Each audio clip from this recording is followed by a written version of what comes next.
यदि आपको ये 9 संकेत मिलते हैं तो आप कोई साधारण मनुष्य नहीं हैं। इस संपूर्ण विश्व में सर्वशक्तिमान ईश्वर ही है और उनकी इच्छा के बिना एक पत्ता भी नहीं हिल सकता है। यह बात समय समय पर सिद्ध हो चुकी है कि ईश्वर प्रत्यक्ष रूप से भले ही दिखाई ना दें, लेकिन अप्रत्यक्ष रूप से वह इस संसार के कण कण में बसे हुए हैं। यह बात भी सत्य है कि हम में से कुछ लोग बहुत भाग्यशाली होते हैं क्योंकि उन पर ईश्वर की विशेष कृपा होती है और कुछ ऐसी शक्तियाँ उनके आसपास हमेशा विद्यमान होती है जो हर समय उन्हें सही मार्ग दिखाती है और हर मुश्किल में उनकी सहायता करती है। यही नहीं, यह ईश्वरीय शक्तियाँ कुछ ऐसे व्यक्तियों को चुनती है जो खुद भी सही मार्ग पर चले और दूसरे लोगों का भी सही मार्गदर्शन कर सके तथा उनकी सहायता कर सके। लेकिन हमें कैसे पता चल सकता है कि किन व्यक्तियों के पास अलौकिक शक्ति है या कौन से व्यक्तियों पर ईश्वर की कृपा है? तो आपको बता दें कि हमारे प्राचीन ग्रंथों में कुछ ऐसे संकेतों के बारे में बताया गया है जिनसे हम यह समझ सकते हैं कि किन व्यक्तियों पर ईश्वर की कृपा तथा अलौकिक शक्तियाँ है। तो चलिए जान लेते हैं उन संकेतों के बारे में। पहला संकेत, जिन व्यक्तियों के अंदर काम, क्रोध, ईर्ष्या, मोह, माया, लोभ तथा अहंकार जैसी भावनाएं नहीं होती, उन व्यक्तियों पर ईश्वर की विशेष कृपा होती है। ऐसे व्यक्ति व्यभिचार नहीं करते, उन्हें क्रोध नहीं आता या अपने क्रोध पर काबू रखना आता है। ऐसे व्यक्ति अपने मुख से कभी गाली गलौज नहीं करते। ऐसे व्यक्ति अपने मन में ईर्ष्या की भावना न रखकर दया और प्रेम की भावना से दूसरों से पेश आते हैं। ऐसे व्यक्ति संतोष वृत्ति के होते हैं, यानी कि उसे किसी भी वस्तु का अत्यधिक लालच नहीं होता है। उसे जितना प्राप्त होता है उसमें वह स्वयं को संतुष्ट मानते हैं। दूसरा संकेत, यदि किसी व्यक्ति को सपने में कई बार मंदिर या उसके आसपास का परिसर दिखाई देता है तो शास्त्रों में ऐसे व्यक्ति को भाग्यशाली माना गया है।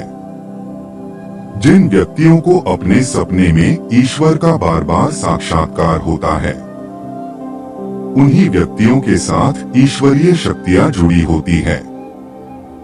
भगवान ऐसे व्यक्तियों को कुछ विशिष्ट संकेत भी दे सकते हैं जिनसे वह व्यक्ति समझ सकता है कि अलौकिक शक्तियाँ हर कदम पर उसके साथ हैं।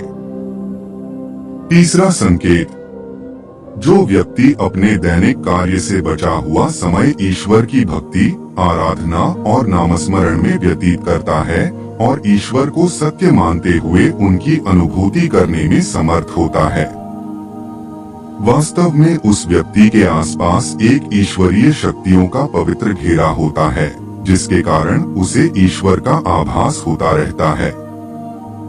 चौथा संकेत, जो व्यक्ति समाज के प्रति अपना दायित्व समझते हुए सत्कार्य और पुण्य के काम करते हैं तथा मुसीबत में फंसे लोगों व गरीब और लाचार व्यक्तियों की यथासंभव सहायता करते हैं।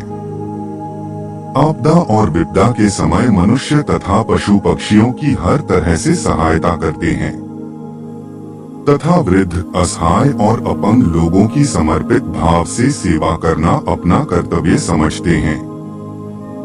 ऐसे व्यक्ति वास्तव में समाज के लिए उदाहरण सिद्ध होते हैं, लेकिन आपको यह बता दें कि हर कोई व्यक्ति यह काम नहीं करता है। यह काम केवल वही व्यक्ति करते हैं जिस व्यक्ति के ऊपर भगवान की विशेष कृपा होती है, तभी उस व्यक्ति के अंदर ही ऐसे गुण उत्पन्न होते हैं। ऐसे व्यक्ति अंत में मोक्ष प्राप्त कर लेते हैं। पांचवा संकेत, ईश्वरीय कृपा प्राप्त व्यक्तियों में एक अनोखी शक्ति भी होती है और वह शक्ति है पूर्वाभास।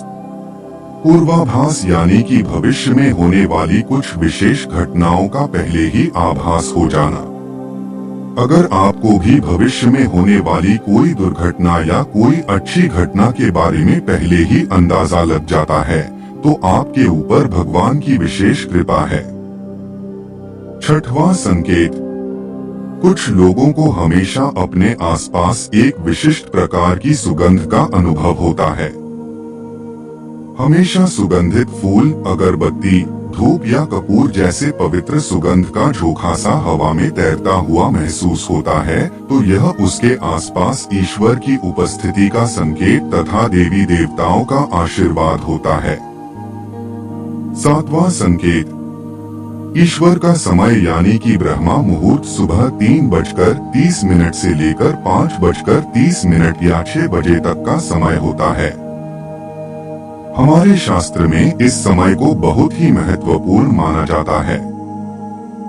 ब्रह्मा मुहूर्त को देवताओं का समय माना गया है क्योंकि इस समय के वातावरण में एक सकारात्मक ऊर्जा का संचार होता है।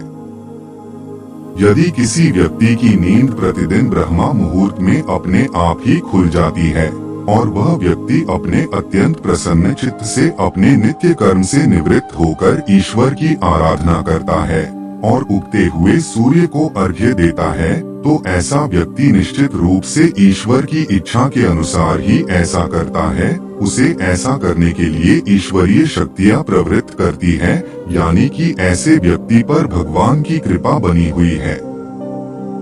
8वां संकेत, कई बार हम किसी मंदिर या धार्मिक स्थल पर भजन कीर्तन या कथा सुनने जाते हैं। कितने भी सुंदर भजन हो या कितनी भी अच्छी कथा हो, बीच बीच में हमारा ध्यान भटक जाता है और हम कभी अपने घर के विषय में, कभी अपनी किसी समस्या पर या फिर अपने आसपास बैठे लोगों का विचार करने लगते हैं।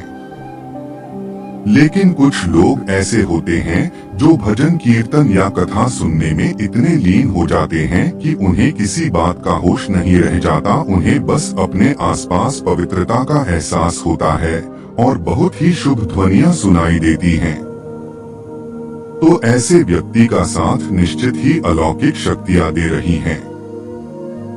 9वां संकेत, जो व्यक्ति ईश्वर के चरणों में ही परम आनंद की अनुभूति करता है और ईश्वर भक्ति को ही वास्तविक आनंद मानता है, ऐसा व्यक्ति न तो कभी दुखी रह सकता है और न ही किसी को दुख दे सकता है। ऐसे व्यक्ति का मन और मस्तिष्क हमेशा शांत रहता है, जिससे वह कभी भी सत्य व सदाचार के मार्ग से विचलित नहीं होता। यह उसे ईश्वर से मिला एक विशेष आशीर्वाद होता है, जिससे वह समाज में हमेशा मान और सम्मान प्राप्त करते हैं। तो दोस्तों, हमें कमेंट करके